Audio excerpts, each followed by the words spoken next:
The U.S. military fired a series of airstrikes over the weekend targeting Iranian-backed Houthi rebels in Yemen.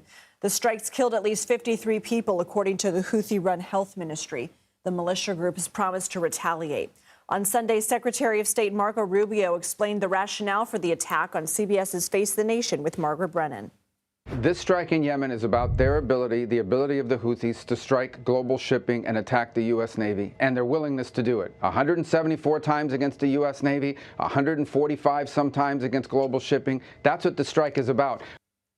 President Trump wrote on Truth Social Monday, quote, "Let nobody be fooled. The hundreds of attacks being made by the Houthis all emanate from and are created by Iran." He added, quote, "Every shot fired by the Houthis will be looked upon from this point forward as being a shot fired from the weapons and leadership of Iran, and Iran will be held responsible." CBS News senior national security correspondent Charlie D'Agata joins us now from the Pentagon. So, Charlie, the U.S. took action against the Houthis during the Biden administration to defend the Red Sea, which is critical for global trade. Is this more of the same, or is this an escalation? Oh, Lindsay, this is absolutely an escalation. I just came from a briefing here at the Pentagon. In fact, it's the first press briefing of this administration where spokesman Sean Parnell made that very comparison. Now, I'm not on the Pentagon's PR payroll, but he blamed the Biden administration for essentially firing on Houthi targets or launch sites after the rebels tried to target U.S. warships or merchant vessels in the Red Sea. It's more complicated than that. President Biden had called in wide-scale operations at least twice, maybe three times. And those operations sometimes included British aircraft taking part. So there was wide-scale attacks under the Biden administration, too.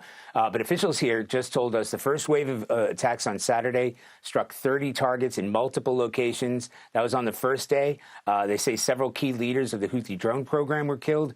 They hit some command and control centers targeting those systems. The attacks continued yesterday, and we've been told they are ongoing today, and they will continue in what Defense Secretary Hegseth called an unrelenting campaign against Houthi rebels, saying it was long overdue.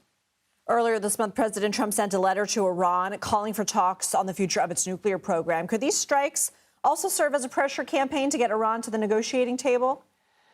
Well, I mean, I don't think there's any coincidence about the timing of these attacks.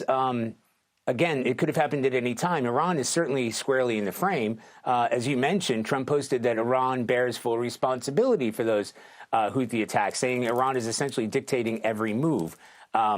And any shot from the Houthis will be seen as a shot fired by Iran, and those consequences will be dire. So again, today the Pentagon officials say Iran has been put on notice.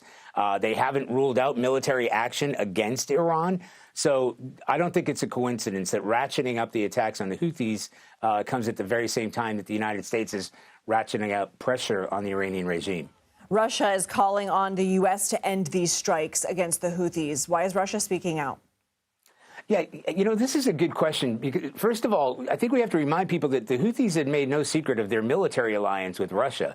A few months ago, the U.S. commander CENTCOM, that's the region that controls that area, had warned that Russia was making increasing inroads with the Houthis. They were tracking Russian warships that were pulling into harbor in Yemeni ports. The Houthis have said out loud that they will ensure the safe passage of Russian cargo ships through the Red Sea channels.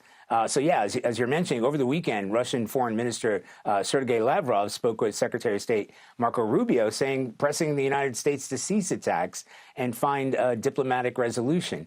There was also intelligence last year that suggested that the Russians were actually trying to find ways to arm the Houthis. So, you know, they've got skin in the game. And, of course, they're both associated through their combined relationship with the Iranian regime.